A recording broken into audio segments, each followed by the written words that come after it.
What's up, folks? You are tuned into the failing frequency. Bam, bam, bam, bam, bam. Bam, bam, bam, bam. Bam, bam, bam, bam, bam. Was that good? Hold on, the Phantom of the Opera. Isn't it? There we go. Yeah. That's right, folks. You are tuned into the failing frequency. I am Ethan. And I'm Mike. And we like talking about Star Trek. We do indeed. And what track are we talking about this week? Oh, this week we're talking about Star Trek musical theatre. Musical. And what pairs better with musical theatre than Vegas, baby? Yeah, stage. Stage and screen. It's not Broadway, baby. but it's got a stage. Yeah, man. Now I think Vegas is better because Vegas has, Britney sex and drugs. every week for the next 50 years. Yes. Yeah. But before we get into any of that, how you doing, Mike? I'm doing good. I was just saying before we started, my flatmate has moved out, so I'm all alone. So I haven't been wearing pants for a couple of days. Nice. Would you say that right now around your house, everywhere you go, you're solo? I'm going solo. Yeah. I would say that. Oh. Yeah. And how are you doing, mate? Great, man. I finished my employ at the pub that I've been working at for a while. I'm going to miss that place, but at the same time, I'm also not. Yeah. Bigger, brighter things soon. Bigger, brighter things. Yeah, man. It's good. It's all good vibes. But I will show you this that so it's like a craft ale pub. So we've always got new beers coming in. And a little while ago, we had this beer in. Oh, hey. Mate, it's sour. The Pickard. Ah. The Ridgeside Pickard. Make it very good. sour. Very good. I like it. Isn't that Did it good? taste good? It was all right. Okay. It's the best you can hope for. Yeah. To be honest, yeah. It was. To be honest, it was quite nice because a lot of sours can be a bit but because sour. it was curd, it was kind of I don't know, it was sweet. It was nice. Yeah, good. They have a new one out where it's Picard on Ricer, with his beach with his nipples clothes, out, with his nerps out. I can't remember what that's called. But yeah. So yeah, it's all good vibes. Oh, and my partner got sent this gift. Oh no. Got sent this gift from a friend of theirs. Tarot deck. Yes. So you can be contacted from the spirit realm by Deanna as she flies through a grey and green dreamscape. That's Ouija boards, Mike. Okay. Duh. Obviously. Okay, you can predict the future with cards that are from 300 years in the future. I can predict your future, Mike. I mean, look at some of these. No. The Tower. Okay.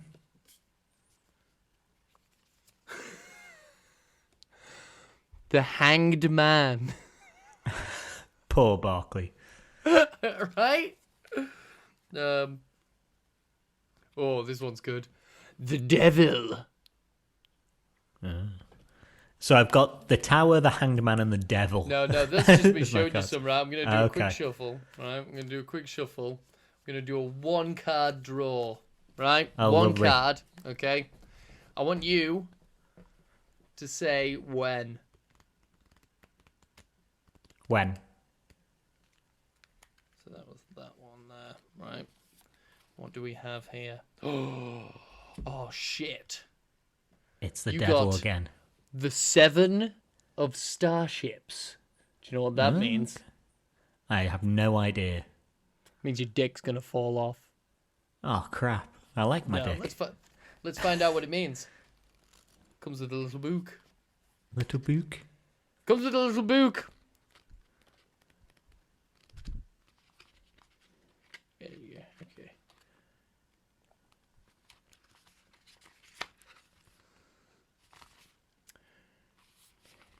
So it was reversed. It wasn't upright. It means a different thing if it's... Okay, it was upside down or whatever. Yeah, it was upside down when I pulled it out. So that means something different. Okay. So it was reversed. Upside down 7. An L. Just take the L. Yeah. Your starship is locked on course with no way to turn back. This lack of choice has you feeling trapped. Take a look at your controls and assess the situation. Are there truly so few options? Is there a way to set another course? Does that mean anything to you, Mike? You don't have, you don't have to give details? No. Other than my dick fell off. Yeah, man, your dick might fall off. Oh, no, that's if it was upright. It's okay, you're fine. Okay, cool. Yeah, it's almost as though the meanings are all vague. Yeah. And if you have enough it's all shots, astrology shit, isn't it? Yeah, if you have enough shots at something to divine with, such as a deck consisting of like 70 odd cards, maybe some of them will make sense. Yeah. Me and my partner's son have been playing blackjack with them. As he gets the devil. Yeah. Yep. It's all fun. Today's all fun fun day. and games. Well, we're having fun. We're having fun here. Everything. I just spat on everything.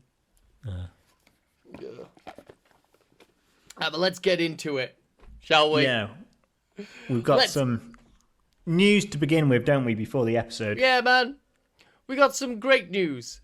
Because it's Vegas, baby. The 57-year Mission Convention, a famous pilgrimage for Trekkies from around the world, is set to begin today in Las Vegas. Vegas, baby. City gonna set my soul, Gonna set my soul to stun. Yeah. See what I did? I did. The event, organized by Creation Entertainment, will run through the weekend to Sunday at the Rio Hotel Convention Center. Despite Hollywood strikes, the convention boasts a stellar lineup of 159 celebrity guests, including stars from classic and new Star Trek shows, and even the Orville. That counts. Yeah. That counts. Yeah. They're very happy to be lumped in. Star Trek is very happy to bring on the Orville people, aren't they? Yeah, well, they're going to be doing screenings of all the films, and they're going to be showing Galaxy Quest. Very cool. Isn't there a Galaxy Quest series coming out? Potentially. Potentially. A lot of people said that, like, without Alan Rickman, like, no one wants to be involved. But then, obviously, movie studios just go like, how about you can all go fuck yourselves then, and we'll just make it without you. Yeah. So yeah, it looks like it's gonna be a fun time. I want to show you this now before I talk about the stuff that's going on at the convention. Right, I've just sent you an image. Maybe you can put it on the screen. That's the poster for this convention. What's the first thing that comes to mind when you see that? I mean, those aren't the actors, and I'm trying to tell what the ships are as well. If they are ships, it feels very. It's almost as though. It's almost as though that poster was made By AI. By an AI. By an AI. Yeah. Yeah, like those are like if you zoom in, some of the like the back of that of one of those ships is a tank facing the other way. Yeah. And I'm trying to tell this guy's uniform up front. It's not a Star Trek uniform. No, The shoulders on it. that's not a Star Trek guy. Although it does kind of look like the guy that played Pike in the Kelvin movies. Bruce Greenwood. Yeah, just kind of look like Bruce Greenwood with the guy who played Kirk in the fan films, the one who's an Elvis impersonator. Yeah. It looks a bit like Lou Diamond Phillips to me. If you know Lou Diamond Phillips. Kind of. Yeah. It's kind of Lou Diamond Phillipsy in the eyes. Yeah, it's definitely not anyone from Star Trek. They have you can't see what the badge is because they've covered up with the things. But like, yeah, suffice to say, that's an AI. Yeah, That's that an is AI art, right there, my friend. yeah, that is It's- pretty poor. You know, save a bit of money there. Save a little bit of money. Yeah. Yeah. That's fun, isn't it? Hmm. Well, they had to save the money because at the convention itself, the convention itself will also feature panels, autograph signings, behind the scenes pros, scientists from NASA talking about how likely it is or isn't that there are aliens, buzzkills essentially. Yeah. And special events like comedy shows, including Garrett Wang doing stand-up comedy. Oh, okay. Writers, showrunners, designers, and artists from the Star Trek franchise offering insights into the real-world relevance of the series. We've got Shatner, we got Takei, we got Koenig, Sonequa Martin Green, Paul Wesley, Doug Jones, Jerry Ryan, Anson Mount, and Ethan Peck. What do you think Gregory the Peck's chances grandson. are that Shatner will be on the stage at all with Takei or Paul Wesley? No, not at all. It's going to be all Shatner. It's all he's- Shatner. It's all me, damn it. It's just gonna be Shatner and whatever person is currently making a documentary about him at the minute. Whatever person he is paying to make a documentary about him. Yeah. But I know. Oh, we've also got fucking John Delancey, Jonathan Frakes, LeVar Burton, Brent Spiner, Denise Crosby, Michael Dorn, Marina Sirtis, and Gates McFadden. Almost all of the TNG cast. A lot of the Picard cast. We've got Michelle Hurd. We've got what's her face? Bloody 7 of 9. You know her. Yeah. Jerry Ryan. We got Tim Russ, Chase Masterson, Todd Stashwick, Anthony Rapp. We've got a band. There's going to be a band playing. They're called the Action Figures. It's Greg Grunberg. The also the redhead that was in ER and that is in bloody the Orville, and someone else who I can't make out. We've got the Rat Pack. So you got like Jeffrey Coombs and Max Groden Chick. And I wonder if Casey what's his name Biggs is and the Vaughn Armstrong doing Yeah, there we go. numbers. Yeah, it's what's his face, Damar. He's there. Damar, Ram, and all the people that Jeffrey Coombs played, as well as someone. Yeah, that's how they've got made up all the guest sorts. list. They've said all these celebrities are here, like Jeffrey Coombs as Jeffrey Coombs and Jeffrey Coombs as Jeffrey Coombs. We've some also great got behind-the-scenes stuff. a friend of the show is there Yes. promoting a book. Andy with the Wolf 359 Yes. an oral history So if you see him there, yeah, Andy go say hi. Palastides of the Great Derelict podcast.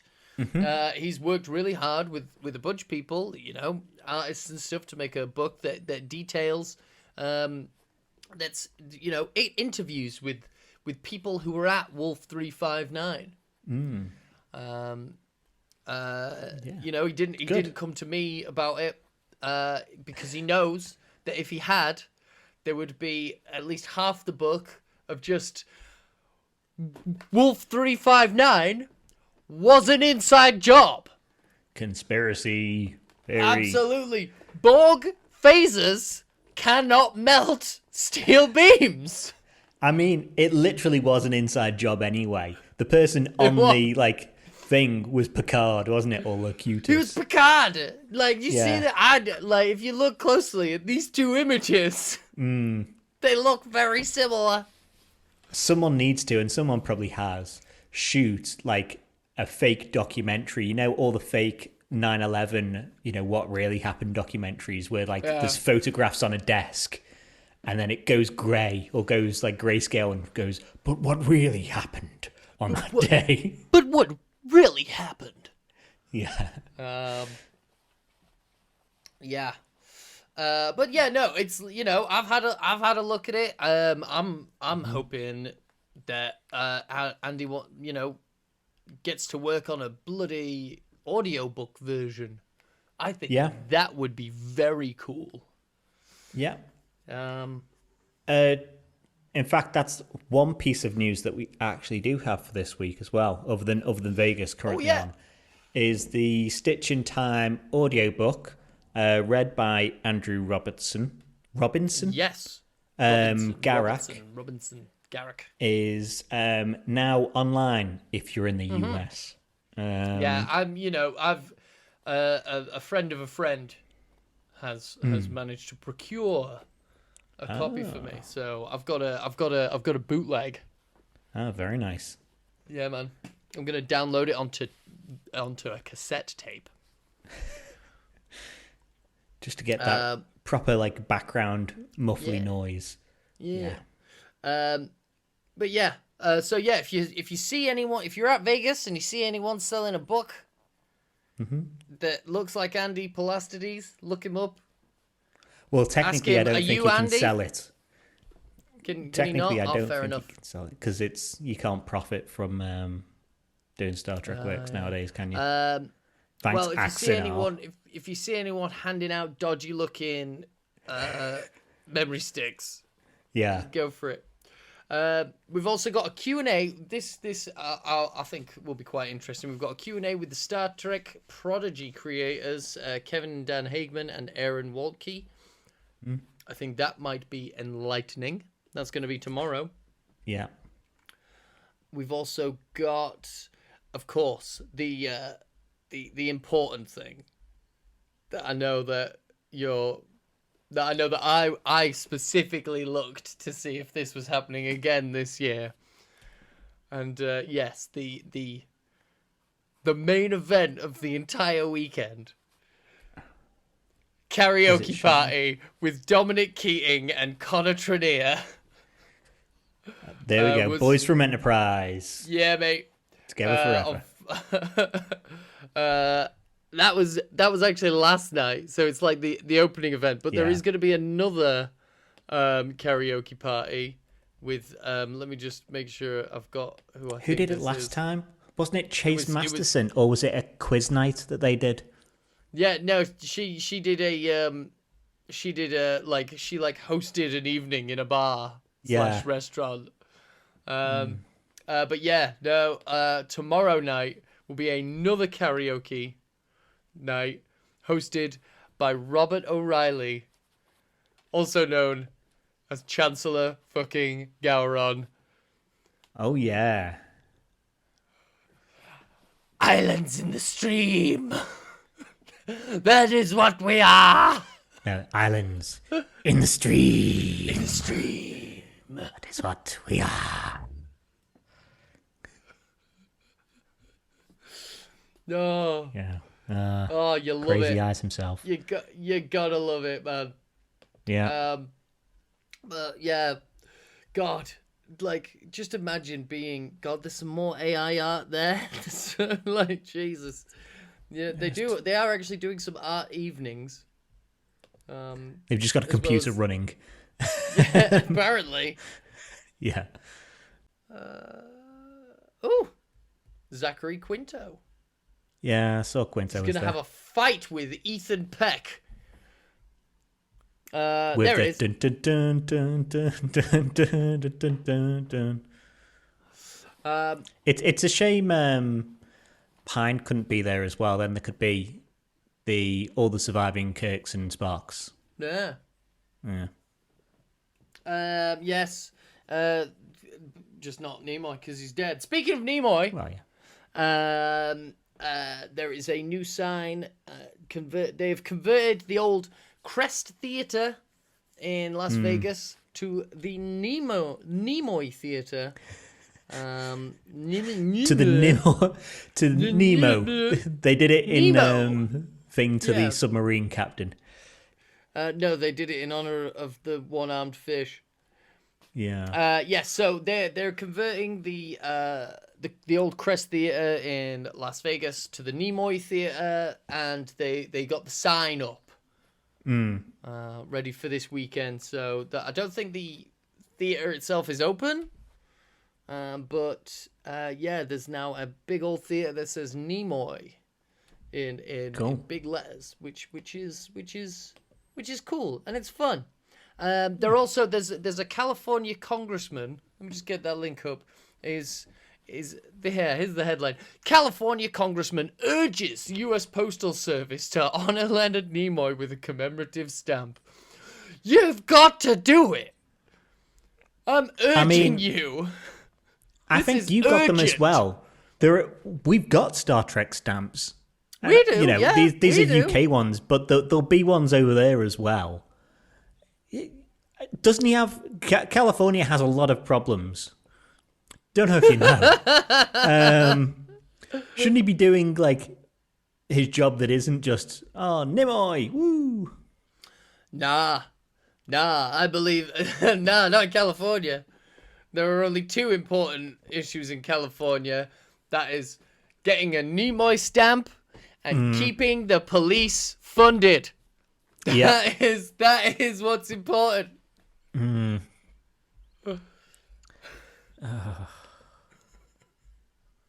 Right, can we move on from Vegas? Because fucking Vegas. Are you sure you want to, Mike?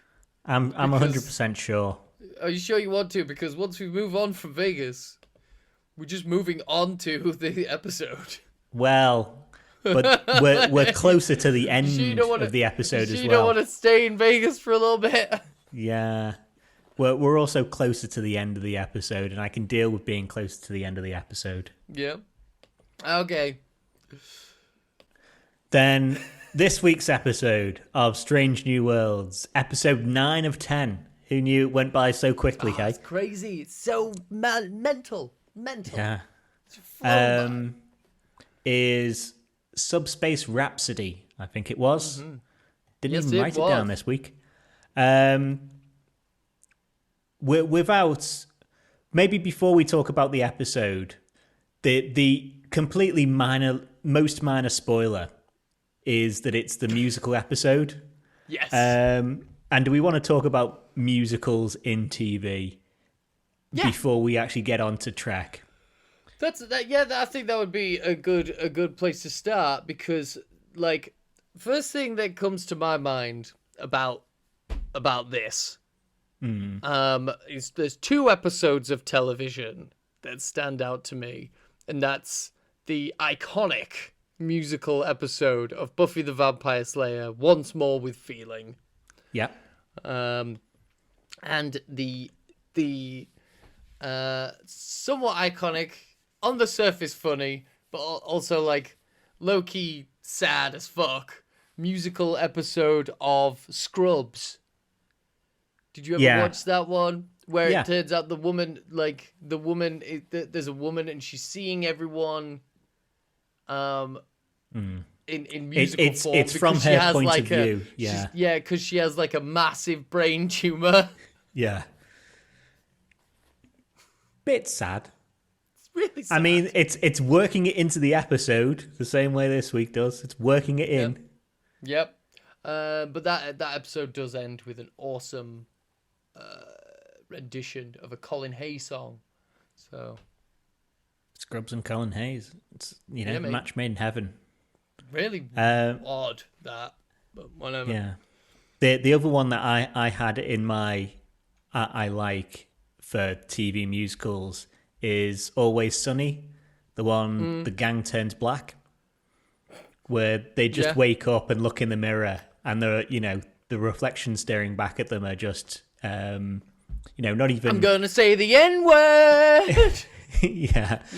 Not black versions of themselves, just random black people, and they're like, trying to work out what the rules are and why they've been body swapped and what's happening. What are the rules? What are the rules? Yeah. I think that's a great a good episode. episode still. Yeah. Yeah. Oh, out of TV. So, but wait, before we move out of TV then, generally, are you a fan of TV musical special episodes? Yeah, so not necessarily Glee. It's a bit of fun. I remember there was a musical episode of that 70s show where they just did like renditions of songs from the 70s. That Rest in Peace from Once More with Feeling is a banger.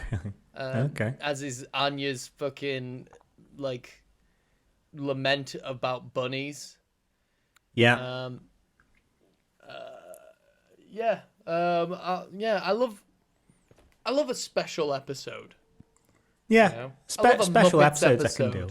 I love a random animated episode. I love a community claymation or something like that. Yeah. Oh, good. And what about musicals in general? Do you have any favourite musicals at all? Yeah, man. Phantom of the Opera. We just started the episode with a rendition of. I've seen that live. It's awesome. It's fucking great. I saw that saw that at Royal Albert Hall. I love Rocky Horror Picture Show. Iconic. Hop Tootie, Bless My Soul. Singing in the Rain. Epic. Yeah. When we used to have like epic house parties, we'd still be up at like 6 a.m, like still off our tits, and we would play Good Morning from that Good Morning. It's fun to stay up late. And we would all like sing and dance around, like gurning off our tits, like good memories. All the neighbours loving you. One. Yeah, there were no neighbours. It's fine. We lived above a nightclub. It's fine. Perfect. Well then, yeah. I love a good musical. What about you? Do you know? Tommy. That's another great musical. Tommy. Which one's Tommy? And Scott It's the one by the Who. Since I was a young boy, I played the silver ball. Okay, yeah. And I also I'm insisting that Scott Pilgrim versus the World is an iconic musical. Yeah, I can see that. Yeah. I'm not an amazing fan of musicals. There's a couple that I like, but generally, I'm not going out to see them. So I was hinting before to you, way before we start the episode, that I'd finished making notes for today, and I was watching a much better musical. What were you watching? I was watching Dr. Horrible sing-along blog. Icon. Yep. Easily. Fair enough. Preferred. Les Mis. I even like, parts of the movie version. There's one good singer in there, but I like parts of the movie version. Another absolute banger I can't get over the story of Les Mis. It's just like... Well, it's revolution and then French people get shot. Yeah, it feels like the story would be better if it was not a musical. Well, I don't want to surprise you, but obviously iconic. I don't want to But surprise it's you, not. but there is a non-musical version of it that came first. Is there a non-musical version of the film? Like, I mean, I know it's a book, but is there a non-musical adaptation of the book? There's definitely at least 2 TV series of it. Oh no, I can't be out of that. Yeah. Up there as well, I think is amazing even now, even how many years on. South Park, Bigger, Longer, Uncut. Yeah. Remember? Yeah. I once watched that 8 times in one day. Fantastic little movie. What was it? Just like, could you not find the remote? It was like one of the first DVDs that I had on a DVD player where you could just keep, like, it had a menu that would just have a repeat on it. God. And I was just like, right, old. we are. Yeah, so that and like Hamilton or something like that, I think's good still. Like again, like most of Lin-Manuel, Lin-Manuel. there is no rapping in this episode, and I am.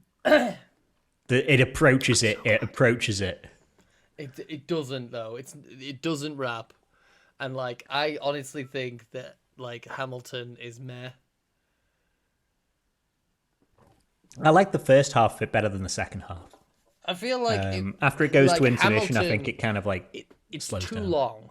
It's way too long. Yeah. It's so long. It's way too fucking long. Yeah. Yeah. But yeah, not an amazing musicals guy. I would say couple liked, most of them no. I'm not going out and seeing shows and stuff like that. Oh, Mary Poppins.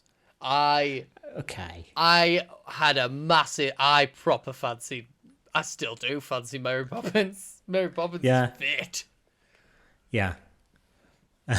Julie Andrews is all right, but Mary Poppins, she's like strict but naughty. I mean, I think that's if I was to amateur psychologist you about it, it would be like a very supportive woman who will just clean up after you. She's supportive, but also she's a little bit. She's got a bit of a streak. She's got a bit of a streak. Well, yeah, she keeps that like talking umbrella constantly going, so she must be doing something. Jump about it. into other dimensions, and she may or may not be a Time Lord. Same with Bedknobs and Broomsticks. Bedknobs and Broomsticks is epic. Might also be a Time Lord. Fucking Bedknobs and Broomsticks is epic. Just takes such a weird thing at the end where it's like, and Nazis. Now you've got to repel the Nazis. Yeah. Well, it's like you were dancing with a penguin. Now Nazi. Well, it's like, because the Nazis are in it, and then we go all animated, and then it's just like, and so it's like, oh no, fuck, and then it's like, oh, this is nice, and it's like, oh shit, there were Nazis. I forgot about the Nazis. Like, yeah, so weird. Yeah, but I think that's where we stand on musicals. So if that's where we stand on musicals, how did you find this episode in non-spoilery terms? I loved this episode. I thought this was so much fun. It was so silly. Like just the way that like the crew is trying to make sense of it, and just kind of like they get with the program pretty quickly, but they're also like super uncomfortable and but can't contain themselves. I loved that. The way that the function of the music and what it does to them, I think, like, you know, it's got a thematic, like, narrative sense to it. You know, where they're saying, like, you know, when you sing, it's emotional, and when you're being emotional, you're not being critical, and you're not being logical, and therein lies the danger of what it is, of what you're doing when you are expressing. And the way that it kind of like, and because of that, you get like quite a lot of character development in a very short space of time. But that's musicals, that's musicals. Yeah. Musicals, that happens a lot in musicals where someone, you do see a lot of character development in a 4-minute song, because it's a character working through their issue through song. Yeah. Yeah, I had the same. So the bits of it that I liked, and spoilers, but I didn't like it as much as you. I think it's fine, but I've watched it twice today, and if I don't revisit it for a couple of years, I'm completely okay with that. I thought the bringing out emotions and having the story so people just aren't singing and people start and end their emotional journey in the same place. It doesn't do that. There are journeys that the characters go on through the songs. I thought that was good. I thought the reason why they were singing was good enough. Slightly hand wavy at the start, but it's good enough to work for this sort of thing. It gets into it quick enough. Someone said as a comment in Mate It So, it is kind of hand wavy in the case of we're doing a music episode, and so this is why, and it's yeah. But how is that any different to we're doing a racism episode, and so that's why these aliens have white on this side of the face and black on that side of the face, and these aliens have white on this side of the face and black on that side of the face. It's no different. No, so I think that's fine enough. I think overall the episode is far too produced, if you know what I mean. So I prefer when there's special musical episodes of a TV program. If there's people who can't sing, just have them sound like they can't sing. Because everyone's miming, of course, but it's all also auto-tuned or whatever. Everyone's hitting. I don't think Una, whatever the actress's name is, can actually sing properly. I don't think.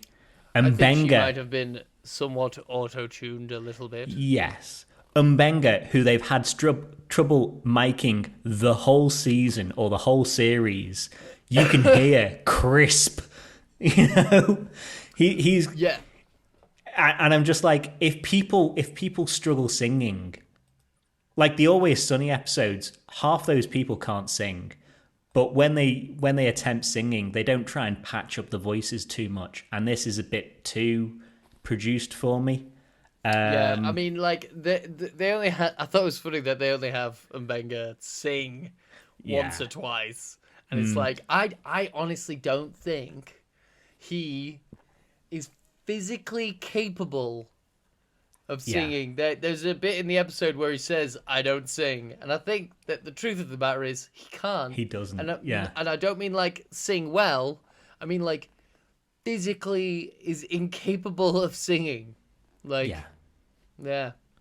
I wouldn't be surprised if that was a heavily augmented AI augmented voice that was his singing. That's just him shouting. Yeah. They're just he's got a very beautiful shouting voice. But and they just auto tune it. Yeah. I would have also preferred, a lot of the songs are very in musicals, the musicals that I do like, a lot of them I think I do like, all the songs that I like are very counterpointy. So a person is singing at the same time as someone else, or they're singing at cross purposes. And there's not really any of that in this. It's just there are this person duets. sings, that person sings. There's only really one duet, and it's a short duet. Yeah. But there's two duets, and they're both very short. One, and then there's a couple of there's ensembles, aren't there? Yeah. So yeah, there's not. Yeah, I see what you mean. There's not a lot of point counterpoint. There's not a lot of statement response. Yeah, Uh, which yeah. I think that works better in musicals, or musicals that I prefer have more of that sort of stuff. Yeah. There's Do no. you want me to? There's Sorry. one or two. I was saying there's no okay yeah no you let's just go for it. Right, then episode description, and it's a nice short one this week. The Enterprise is performing experiments on a subspace thing when they send through some music into it, which causes everyone to start acting like they're in a musical when they get emotional. And what a week for it to happen, because there's emotions flying everywhere, because Chapel got a fellowship and doesn't know how to tell Spock. Larn feeling all emotional because Jim Kirk is on board, and Captain Batal inviting Pike to go on some tourist holiday that he doesn't want to go on. After some singing, they work out that all they need to do is sing together really loud to stop the subspace thing, so they all have a big ensemble number which fixes everything. The end. Slightly uncharitable, I think, but yeah. That's the episode. Yeah. Pretty much. So where do we want to start with this one? Do we want to go through... I mean, we may as well... I think the pairings might be good to talk about at some point. Do the pairings. Well, I mean, how do we even start? Do we do the numbers? Do we do the different numbers that people do? Well, let's go through like Larn and Kirk's story, and let's talk about the songs that revolve around Larn and Kirk, and then Chapel and Spock, and then I don't know, Pike and Batal, and then that's pretty much all the songs, isn't it? And then like and then we can like cover the actual story. Yeah. So Larn and Kirk, Kirk's beaming over, isn't he? And Una spots that she's got, butterflies or some shit like that. Yeah, she's got an energy. She's got an energy. She's like, ooh, I feel the energy. Kirk's coming over to shadow Una and Pike as ordered by his captain, by Kirk's captain. Who we don't get a name. We don't get a name. No. We just get Kirk's captain. The same when he talks about his first officer later. He's just like, and my first officer. And it's like, do they have names? Your crew? Is that hard to write? No. A name? Yeah, so Kirk's over and Lana's got the history with alternate Kirk in the history. Yep. In history. And after and after everyone gets musicaled, Larn sees... Which is a great number. That first musical number is great. I loved it. Which one was that one? That one was The Most Confounding Thing. Yeah. Yeah. Fantastic. I thought that. Yeah, I like that. Mm-hmm. Then Larn sees Una and Kirk singing about how you've got to be true to yourself and not keeping yourself to yourself is important. So she goes off and has a sing. So that those two songs, the Una Kirk song, I think is absolutely nothing. It is, Una is just like, and it reminds me of Gilbert and Sullivan, which I like, and it's tiny shades of Gilbert and Sullivan, but it's not enough. No, it's not enough. That song serves the purpose of showing Larn that the problem that we have with this situation is that when people start singing, they are bearing their emotions, they're being truthful and honest, and therein lies a security risk. And like that's all that serves, because like the actual sort of narrative of the song is Kirk saying like, I've heard that you maintain a healthy distance. And it's just Una saying like, yeah, I maintain a distance, but like I don't close people off. I'm still honest and open with people. And that's true with Una. Like she's open and honest. She's fun when she wants to be. Increasingly, yeah. As from season 1, as time goes on, she's getting more fun and more open. Yeah, but she's not not there to be friends with everyone, but she's also not there to be a dick. Yeah. So So that transitions to an actual good singer having an actual good song, I thought. So La'an going into her quarters and having a little sing-song that is... so I tried to make up names for them because I couldn't be bothered looking at the actual song list. Flying Blind. So about her worrying about whether to tell Kirk or not and what that means and, you know, how... she kind of knows the outcome if she stays sheltered in herself. But if she does tell him, then she has no idea what's going to happen. So she's, in effect, flying blind. Yep. I thought that was a good song by a good singer. Yeah. She's a very good singer. She's got a big voice.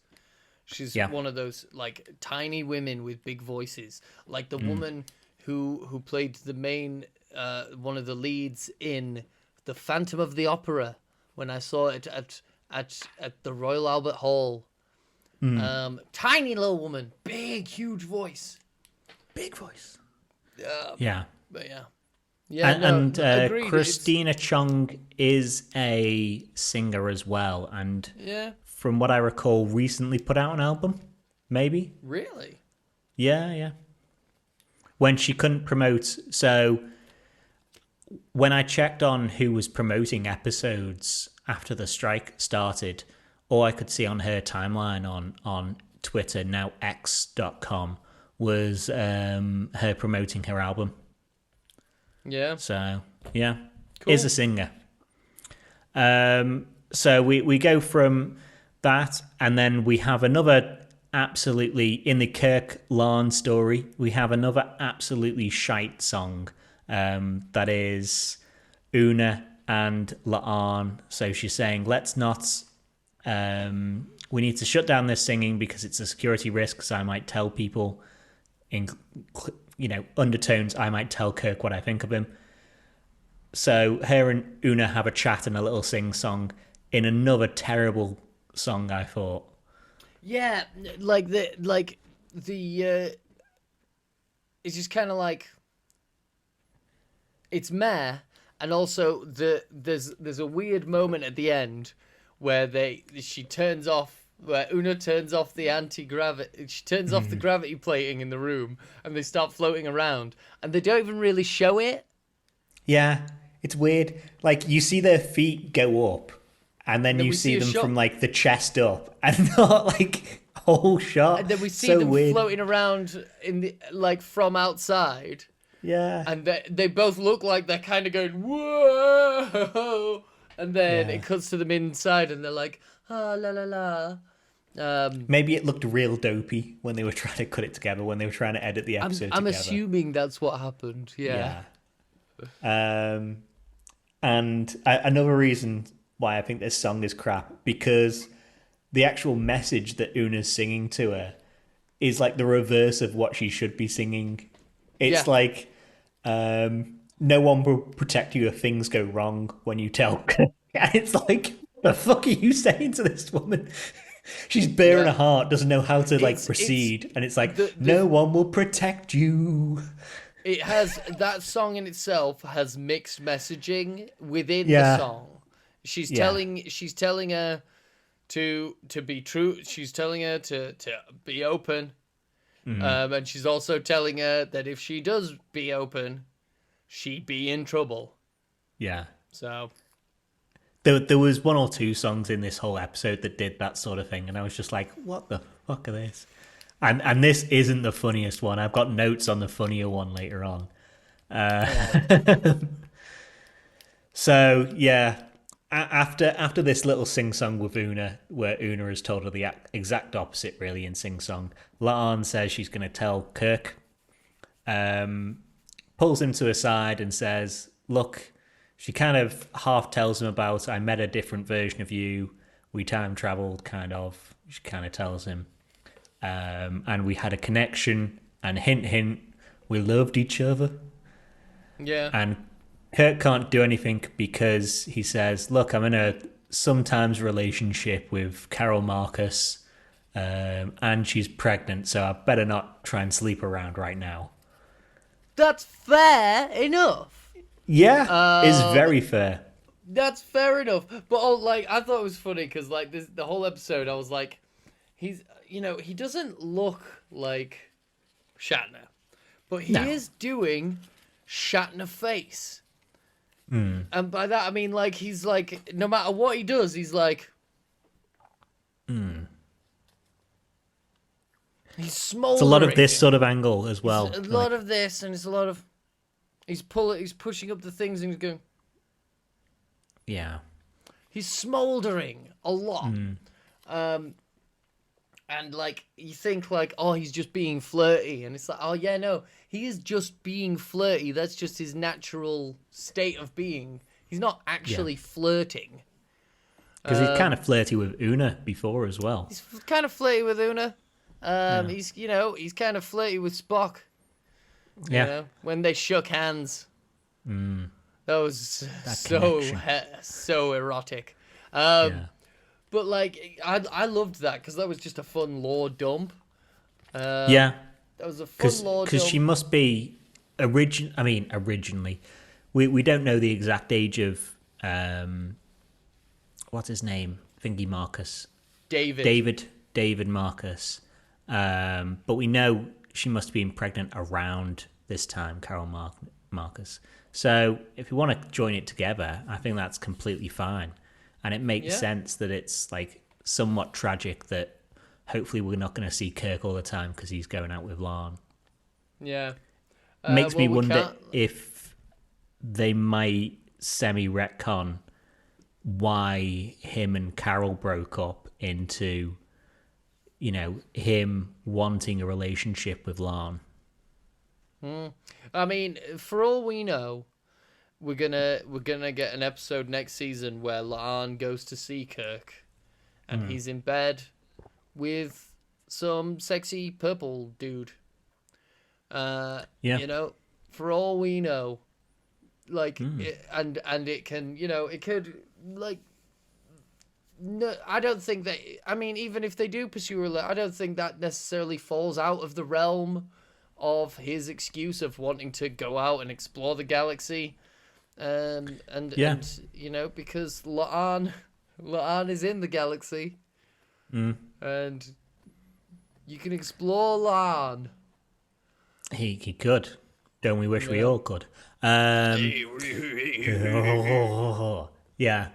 I mean, it's got to be easier having a relationship on the front lines with someone who's on the front lines, because God knows Kirk's been in half the episodes this season, compared to someone who's at Starbase One, back at Earth. So yeah. I thought it was fun because my partner hasn't really watched the Star Trek movies, despite having Star Trek tattooed on their knuckles and moderating the largest Star Trek fan group on Facebook, and having seen every episode of Star Trek. They have barely seen any of the movies, and I was like, and not even Carol! And then he was like, because she's pregnant. I'm like, with David, and my partners, they're just like, I don't what, and I was like, from Wrath of Khan, and then she was like, what? I was like, you Klingon bastards! You killed my son. I can't understand. Search for Spock? I can understand your partner not seeing maybe Star Trek 5, even though I like it, Final Frontier, but not seeing Wrath of Khan and being such a fan as well, or being a mod and stuff like that. I don't understand. They know that all the films are just, for the most part, most of the Star Trek films are just about old men getting old. Yeah, I suppose, in part. Like The Voyage Home isn't. The Voyage Home is shenanigans. That's because he feels young again. Kind of isn't. But yeah, Insurrection First is. Contact kind of isn't. Nemesis Insurrection is. Generation is. Nemesis is. And then, Oh and then nine you've got the isn't. new films. The new films are all just kind of like they're all style. Yeah, there's no no rhyme or substance. reason. Yeah, Yeah. like so. Yeah. Yeah. Anything else we have to say on La'an and Kirk? Nope. Then maybe Spock and Chapel. Spock and Chapel. Spock and Chapel sounds like something. Sounds like a fake British dish that someone makes up. Yeah. Oh, They need I love a plate of Spock and Chapel. I think their couple name should be Spackle. Spackle. Like, Spackle. Yeah. So Spackle, after not getting into the Vulcan Science Academy program, whatever, Chapel has been applying and has got a 3-month, okay, remember this heavily, a 3-month fellowship with Roger Kirby, who she eventually gets engaged to, I think, in TOS. He's the one from the episode, maybe What Little Girls Are Made Of? Oh, shit. Yeah. Righty-ho. And she doesn't know how to tell Spock that she's going to go on this fellowship. But he eventually sees the comms and sees that Corby, Dr. Richard, it's R something, Corby has messaged and said something about the fellowship. So when he sees her celebrating later on, he goes in and says, I guess this is congratulations. Why didn't you tell me? Like some fucking jealous lover. Yeah, it is just kind of like, well, I mean, it is kind of like, did you just not tell me yet? Or were you not gonna tell me? Yeah. Which, I mean, like, is a fair question to ask, but not right then and there. Yeah. When, it's a bit heavy. When everyone's there. Yeah. And everyone's like, and everyone's very clearly about to burst into song. You know? Yeah. I suppose Spock at the moment has heavy emotions running through him more than, any time else we see him. So, yeah, I suppose, but it's still very jealous lover, and I don't particularly like it No, as it's not a cool. thing to do. He just can't handle his emotions. No. So Chapel bursts into song, which I made up the name of the song. I'm ready, my future is infinite. And everyone does a dance, and the shoulder bump. Everyone's shoulder bumping. Everyone's shoulder bumping to fuck. It's it's an iconic dance move. Like I like the shoulder bump is an understated dance move. Oh yeah, I'm a shoulder dancer. You can do it in all kinds of different. You can do it back here. You can do it over there. Shoulder bump. You got a 360. You can do that. Yeah, man. Shoulder bump. That was my favorite part of the scene. Was all the variations on the shoulder bump that we were seeing. Yeah, I got appreciate that. Sam Kirk doing dancing and shoulder bumping up front, Hey, didn't man. we? Hey, Yeah, Sam Kirk was doing great this episode. yeah, I really liked the little Kirk boys moments that we got. yeah. They did have one or two where they looked at each other and were like, yeah, and just kind of charming little bickering that they were doing, where someone's talking to Lieutenant Kirk, and Jim answers, and Sam's like, she was clearly talking to me. yeah. And he's like, how can you tell? It's very brotherly, isn't it? Really. Yeah, it was cute. Yeah. But the thrust of the song really is, if I need to leave you to go on this fellowship, then I'm gonna leave you, and I won't fight it. So Spock's all hurt and he storms off. And I'll never see you again until 3 months from now. Yeah. It's 3 fucking months that's gonna happen in the season break. Anything could happen. That could be long enough to get engaged. Yeah. Which is what'll happen, She'll go away. maybe she'll be in next episode, the season finale. Then the 3 months that she's away is going to be the next season break. So the break between season 2 and 3, which is actually going to be like 2 years because of the strike. And then her first episode back is probably going to be episode 1 or 2 of season 3. And it's going to be like, oh no, we didn't really talk about what happened, Spock. Let me catch you up. I've got a fucking ring. Yeah. After 3 months.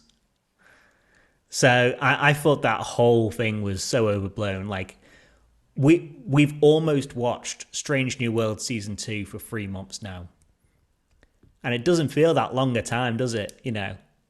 And yet, these sappy emotional idiots are like, oh my God, if we can't have awkward fights over chess then for 3 months, then everything is ruined. It's like, calm the fuck down. My notes have calm the fuck down, love, in them. It is. Well, about her song. But that's it. It's musicals. You can't calm down in a musical. Like, if you're going to say that, then, like, you should be saying that through every musical ever made. It's just like, these people, like, Oklahoma, calm the fuck down, guys. Calm down, mate. Yeah.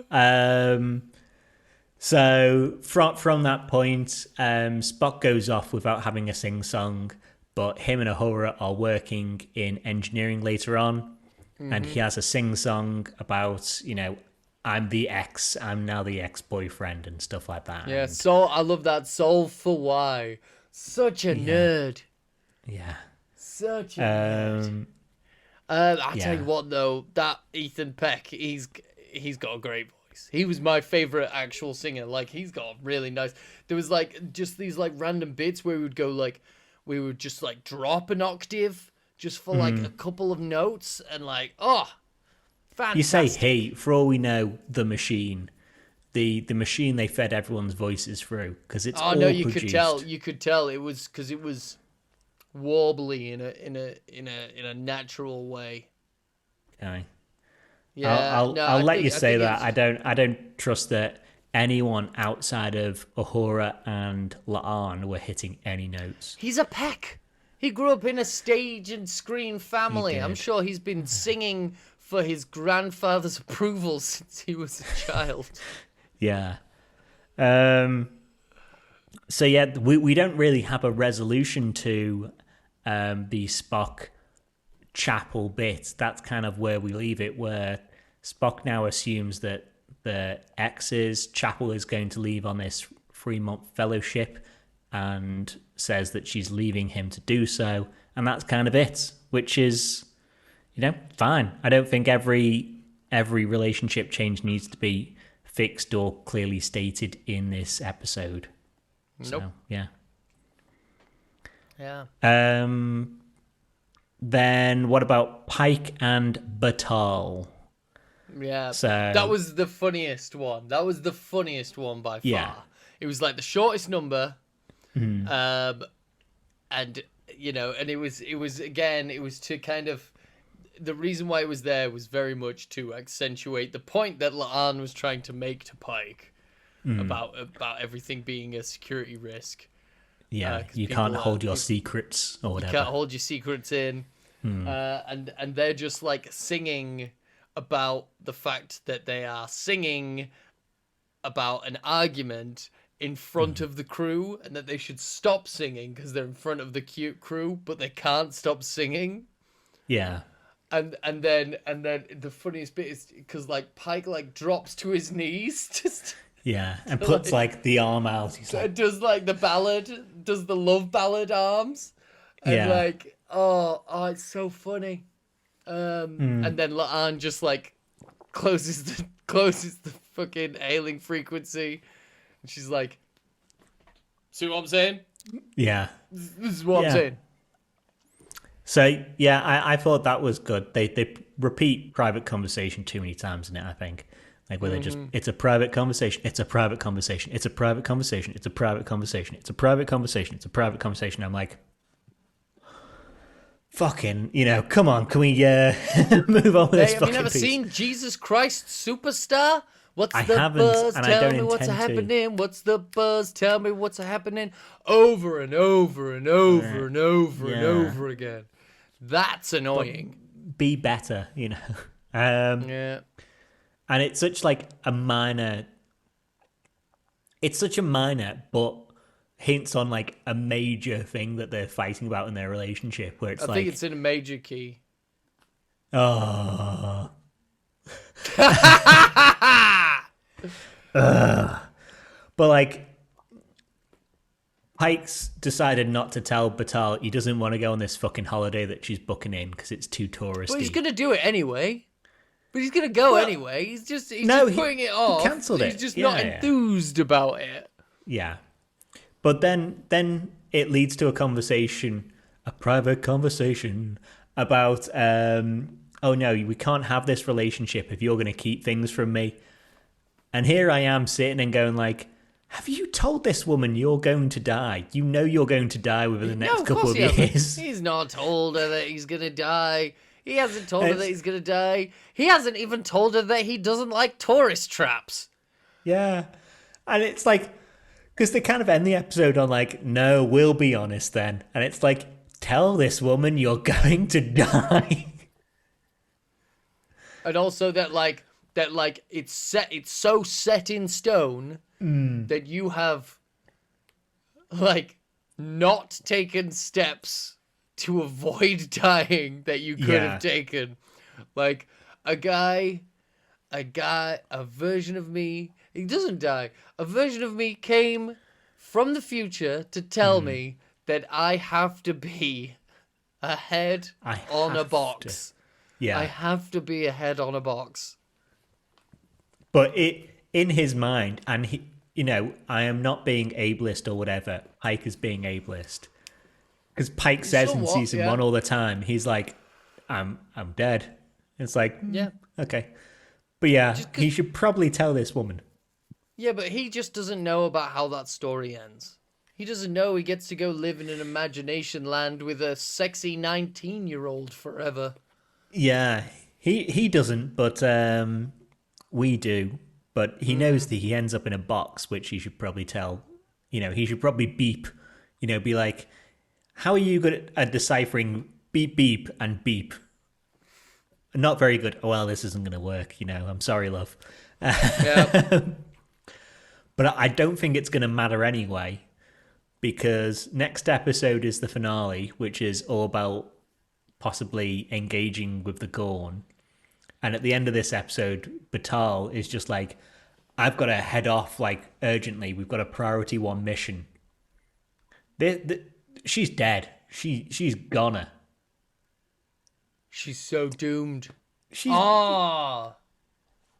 couldn't be deader. And you do need to somewhat clear the way, because if he spends the rest of his life after he gets boxed, after he gets beeped, he spends this woman like rest of his life with this 19-year-old girl, then he probably does want to, you know, not have a girlfriend at home.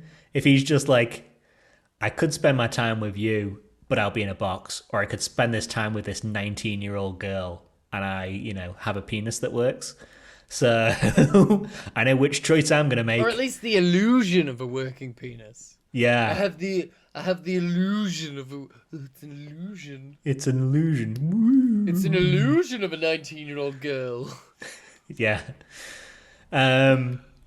So yeah, I reckon she's a goner next episode. She is ding dang dead. Yeah, I think you might be right there, mate. Yeah. Which, you know, poor her, whatever. C'est la vie, she came for one of my boys. Yeah. You don't come for my boys. You don't take them on bad holidays.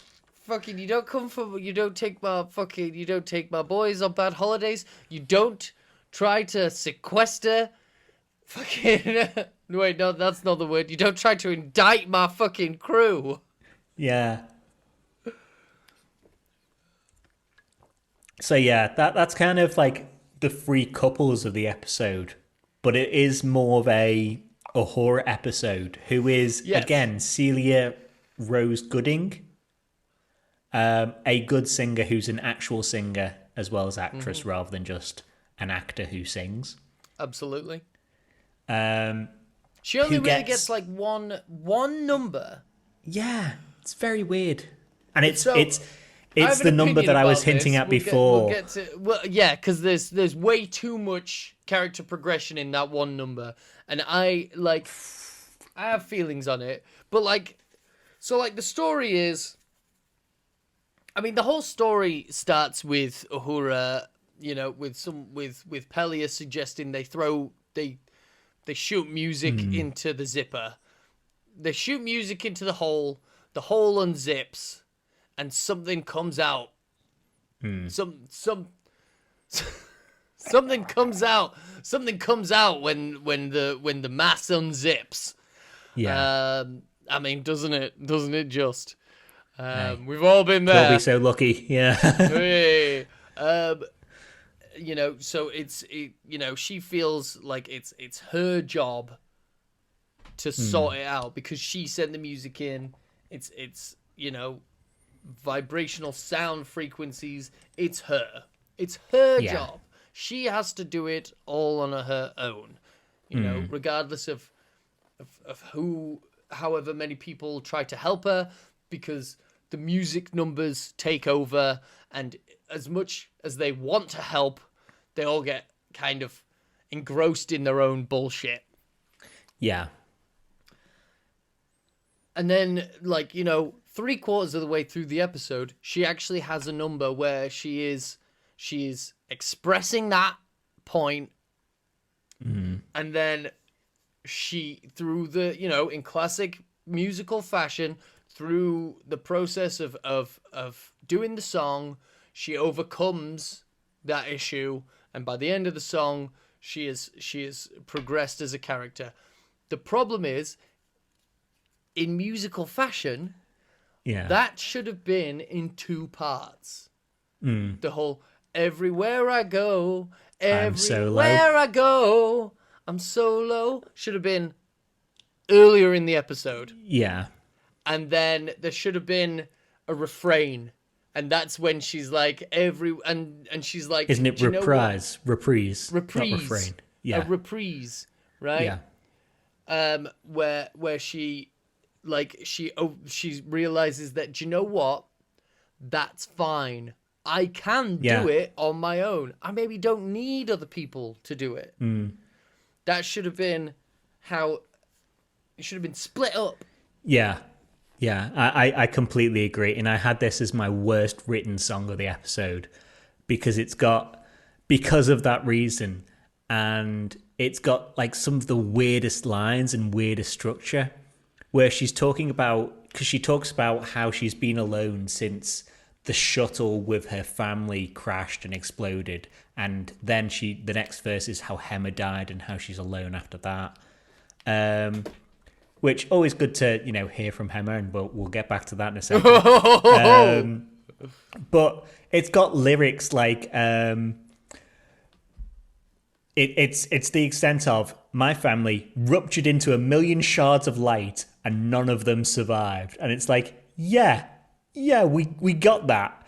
It's a bit like callous to be like, weird my if they family did. ruptured into shards of light and none of them survived. Yeah, and it would be weird if they were ruptured into shards of light and but they were fine, actually, in the end. They had a scratch, fine. Paper cut. Yeah, mate. Yeah. 'Tis but a scratch.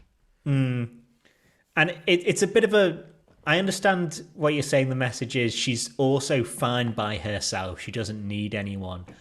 I don't think that was well done in the song, because she says, I'm fine alone, but I'll light the path and keep us connected. And I understand that her connected piece is her being a comms officer, but that doesn't work with her being alone unless you say, I'll keep you connected. Because she's not having a connection. You can't have her saying, I'm alone, but we're connected, if you know what I mean. Mm-hmm. Yeah. If I was doing this, without you on stream and said, oh, Ethan's not here today, I'm alone. But Ethan's here, so whatever. It doesn't make sense. It's like it's backwards thinking or whatever. So I put this down as like the worst song of the episode, and it's a shame because it's probably the best song or the second best song. It's the best. Yeah, absolutely. It is just that, like, because it's such a, like, progress dump, because it's all done in that one moment. It kind of feels like it comes out of nowhere.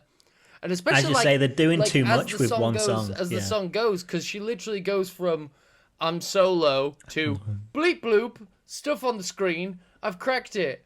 I'm good with solo. Like, shit. Oh man, everything sucks. Ding. I'm amazing. Like, if the song had have been played, maybe a little bit more for comedy. You know, not necessarily comedy. Like, I think you're right with the reprise. If they'd have done it in two parts, or if they'd have made the song a little bit more comedic, and shown that, like. Well, when she said, I did laugh when she said her family exploded into a million pieces, because I thought that was an hilarious line. You don't often get that in musicals where it's like, my family exploded into a million pieces. Oh, there was chunks everywhere, and none of them then survived. They died. But I mean, like, if it had been played as comedy, like the only reason she solved the problem was because everyone else had left. Yeah. And, like, if they'd have played it for comedy, just like, oh my god, all these people are fucking stupid. Like, yeah. Like, then maybe it would have.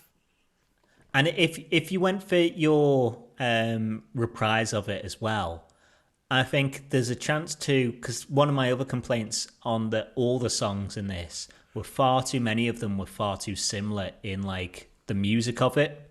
Yeah. Like, it was all 4x4 and, like, kind of plodding. There were there were a couple of light motifs. There were thematic refrains that echoed. Yeah.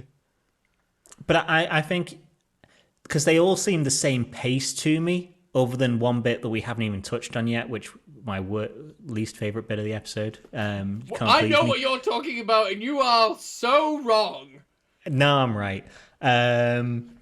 But, like, all of it is the same pace. And if you'd had a slow version of the I'm alone, sad, sad, sad, and then you'd had the I'm alone, you know, proper, like, 80s hair metal or something like that, you know, just to make it a bit different, because all the background music sounds the exact same in this to me as well. And, you know, I'm not that musically inclined, but yeah. But yeah, should we talk about the song that I keep alluding to? So after everything, that comes in in the middle of. That comes in of the big number that leads after this one. So, like, let's do, like, the resolution number. Okay. So we realize that, or Uhura realizes that we need to sing real hard all together. Yeah. You know, it's the connections that bind us, and you need to get 340 on this meter of singometer, and then it'll fix the fold in space or whatever. And I think she's right. I think that is a lesson that we all must take on board.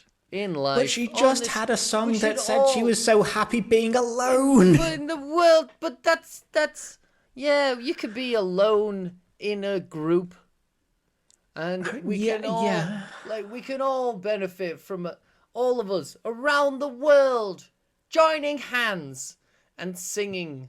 You know, heal the world, make it a better place. For you and for me and the entire human race. That. So yeah. So Pike puts her on comms or tells her to put herself on comms to the entire ship, where she starts the ensemble song of the, you know, thing. You know, everyone having a sing song, everyone having a dance along.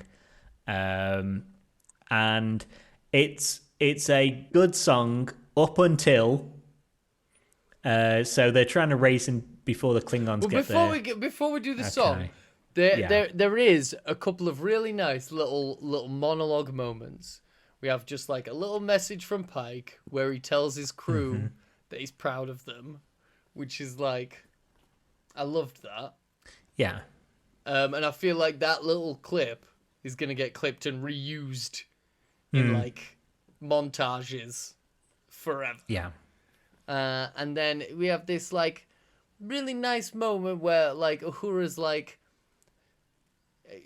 I need you all to really think like about how wonderful it is that we're all together, despite the fact that there are Klingons on the way because the zipper has unzipped, and what is behind the zipper has been unleashed into them, and they have been dishonored.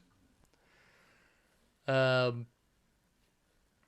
spite of that, how wonderful is it that we're all here together? You know, she has that moment which where is she's nice like, message. I get that. Do you but she's understand just sang the about art? being alone. Yeah, but yeah, correct. But see, that's the thing. You can be an island in a Stream. continent. You can be an island in the stream. Yeah. You know, you could be. That is all what we are. No you one in could be- between. Well, no, that's the thing. You can be 2 islands in a stream.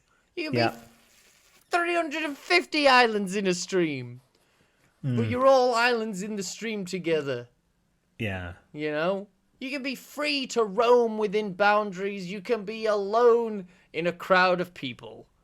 It's and it's okay. But it's a wonderful thing. Imagine the odds, Mike, of me and you doing this podcast. Like Slim. It's slim every week. It gets slimmer every week. But like, think about the random steps that it took. Yeah. We listened. We needed Australians. We to get us needed together. 2 guys in Australia to make a podcast, and for enough people to like that podcast enough to make a group, and then for enough people in that group to also like Star Trek, and then for a pandemic to happen, for another group to happen, and then us going like, let's do a fucking podcast. Like, there's so much weird shit, you know? Yeah. And like, I think about that in my relationship and where I'm at, you know, and where our relationship is at now, and the next stage of that. And I think about like, you know, I'm starting a new job next week, and there's a lot of weird steps that it took for me to get that job offer. And like, yeah, life is a many wonderfully complicated thing. And you know, sometimes you've just got to throw your hands up and go, that's crazy, and like, it's kind of beautiful, and I really liked that. Fine. I won't yuck your yum or anything like that. But yeah, it's talking about all their purpose together is, I suppose, being together as well and accomplishing the mission and stuff like that. And that's the song. That's the kind of, you know, repeated theme of that song. Aside from the bit that I know you want to get to. Well, bits before that are the second worst written line in all the songs is La'an in engineering. Uhura kicks off this song, and La'an just goes like, "Thanks, Uhura, I really needed to hear that." And that's a line in a song, which is just ridiculous, because that could be in any song ever. Like an ensemble song within anything. It's just like, talking about Les Miserables, you know, the One More Day, if just someone in the background was like, "Yes, I really needed to hear that, thank you." That's such like a random shit thing. The Phantom of the Opera is here. Oh, thanks for telling me. Thanks, I really needed to hear that. I didn't know. Okay, cool. Yeah. It's so weird. Where is he? Yeah. So there's that, and then there's Pike's the Enterprise feels electrified, which is part of the song that felt different, and I like that. I don't think Anson Mount is the best singer around. He's not. Clearly No, not. not for this. I reckon he'd be good in a band. I reckon he's probably in a band with some friends of his. Probably. I wouldn't be surprised. If the Enterprise boys are, then this guy can be. Yeah. But that felt different, and I liked that bit because it felt like more, it had a different genre to the bit he was singing than to the bit everyone else was singing, which all felt plain. And then it goes into the worst genre ever, which is the Klingons arrive, and instead of doing a riff on the Klingons are on the starboard bow, starboard bow, starboard bow, or like a Klingon opera. Black Place. That's what I was half expecting. Because like Klingons love a song. They should have sing a song. Either opera or like Melota. Yeah. Or like death metal. There's so many like Klingon death metal themed bands that are actually in our world. Just get them. Ask them to write any song. Mary Chiefo has a Klingon fucking heavy metal tune. Yeah. But no, instead of that, and instead of introducing it by being like the Lotan's not like there are Klingons on the starboard bow and then someone else says starboard bow or whatever, which would have been a nice thing to Blacklace. We get a Klingon, epic rap battles of history, starring Klingons and Pike. Because honestly, if the boy band, I loved it. Like, wait a minute, because like I had, so it was if the production of that was exactly the same as any of the epic rap battles of history, like productions, cheap shit on YouTube where it's against two green screens and there's a guy in costume. I was thinking it was a bit more Shmo Yoho. Shmo Yoho. Yeah.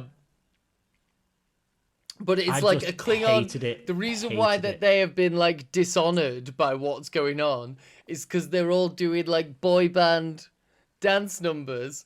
Oh wait, I came up with a good name for it. Oh fuck. Not Backstreet. Okay. Bat Left Boys. Bat Left Boys. All right. Dun, dun, that'd be a good name. No, I can't. There was a good Lord Hormich. Lord Hormich. What? Lord Hormich. Boyzone. Boyzone. Okay. Ugh. But yeah, I hated it. I absolutely hated it. It was the best moment because then afterwards they were like, "Do you see? Do you see now why we're angry?" And then when the song comes to an end at the Enterprise and the two birds of prey are like they do like they're synchronized as they fly off. Oh.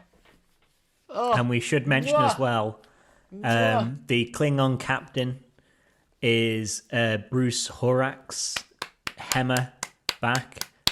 Unrecognizable. I thought it was someone. Totally. I couldn't tell who. Someone. I thought just because of how I straight up thought it was Shmo Yoho. Yeah. I thought it was the guys from Shmo Yoho.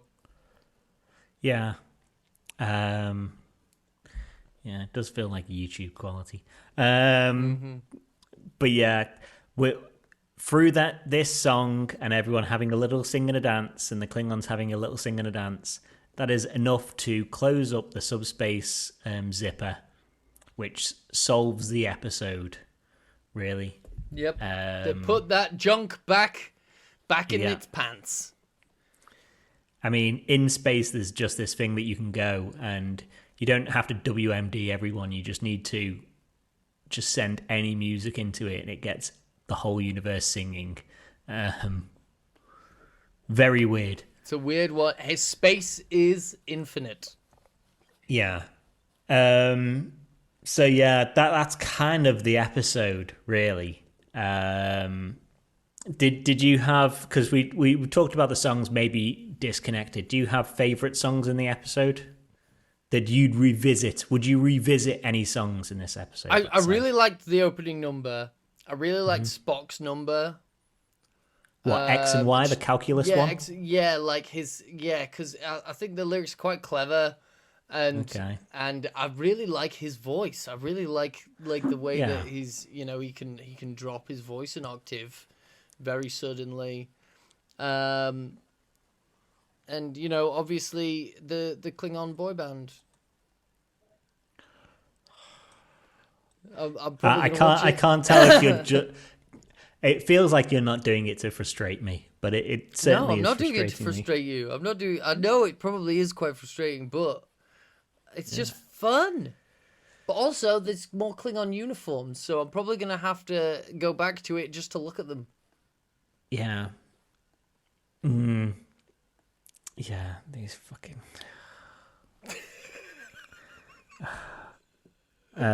Yeah. I quite liked. I mean, the best song in the show is the 30 seconds where they're pumping "Anything Goes" into the subspace bit. It's easily the best song. Agreed. Yeah, it's a classic. It's the recording. We did some digging before the episode, and the recording is from like the 30s, and Great.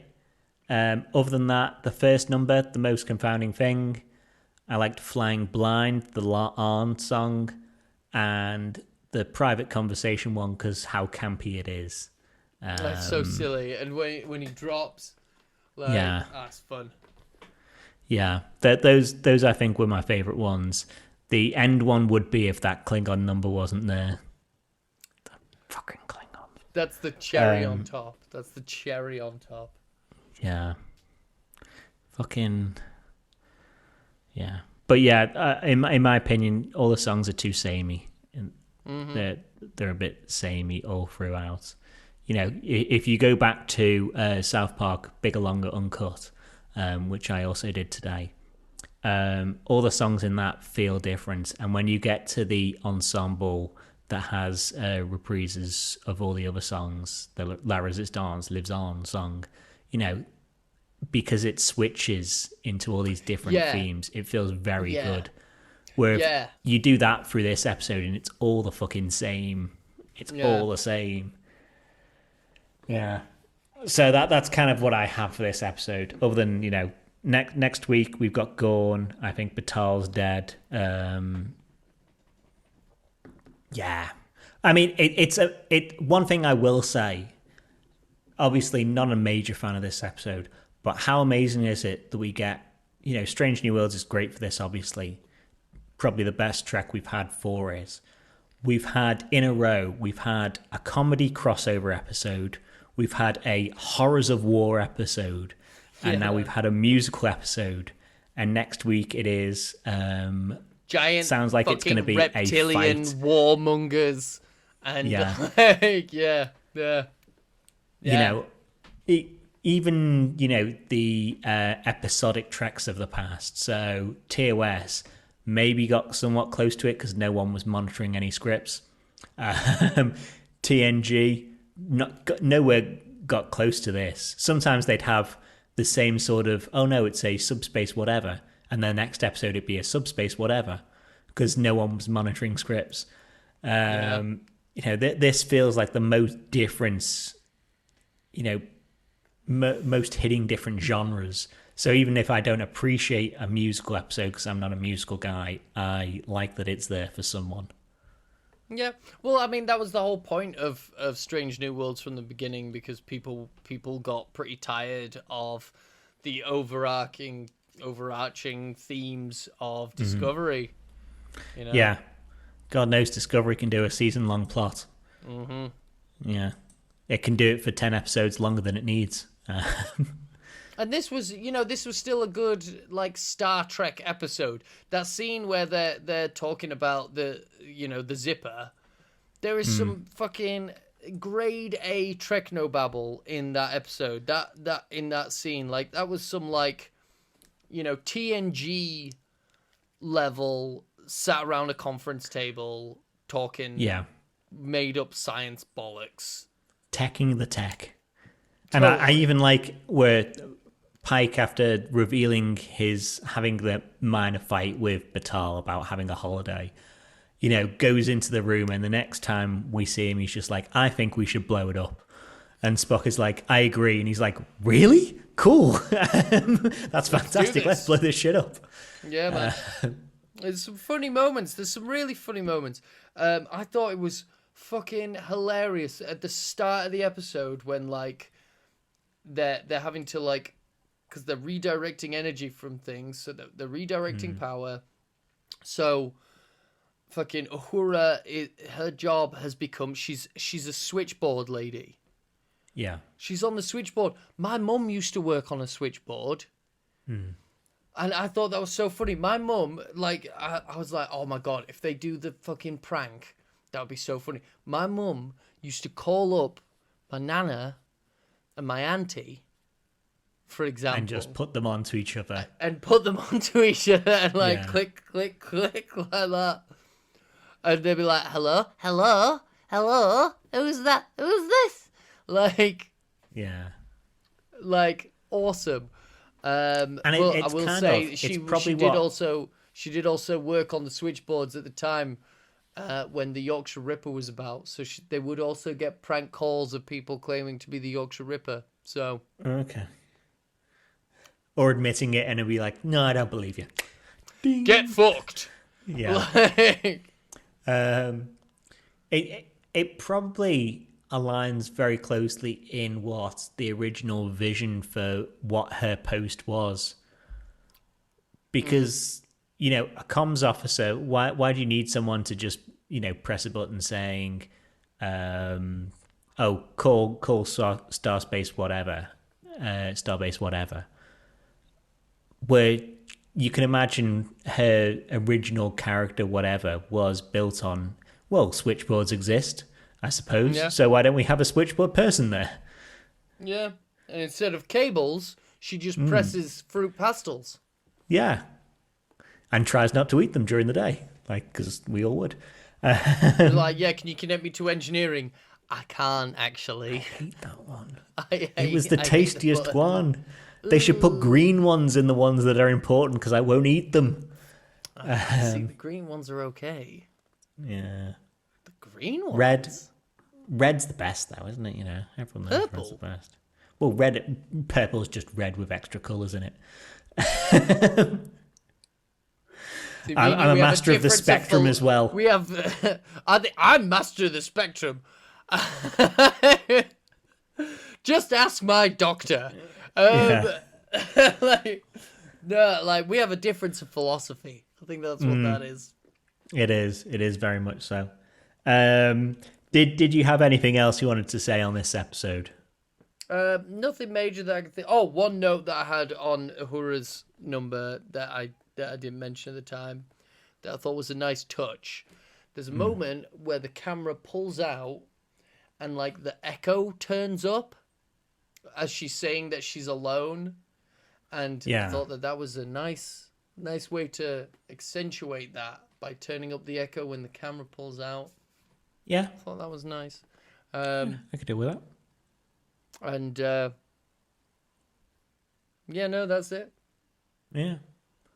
Then, I've just seen the one other thing in my note. The end of the episode that has Spock engaged in diplomacy with the Klingons over blood wine. And you see him, like, come into the bridge, and he stumbles, like, forward and then goes, like, resets himself. Yeah, man. Like, hey, someone's got to do it. Someone's got to do it. The one with the enhanced stamina. It's either got to be Spock or La'an, and we're not sending La'an because kind of a dick. Yeah. Yep. So yeah, that I think is probably all we had on the episode. So if you want to do all the usuals, like, subscribe, comment, tell a friend, pet your pets, feed your children. Yeah, man. Sing to them. Sing. Oh, okay. Sing None to of them. these songs, but sing to them. Sing to your children. Sing to your children. Sing a song of the failing frequency. There we go. There's a better musical. Uh, yeah, go and watch a better musical as well. Go watch South Park: Big Longer Uncut and see how much it holds up, even with Saddam in it.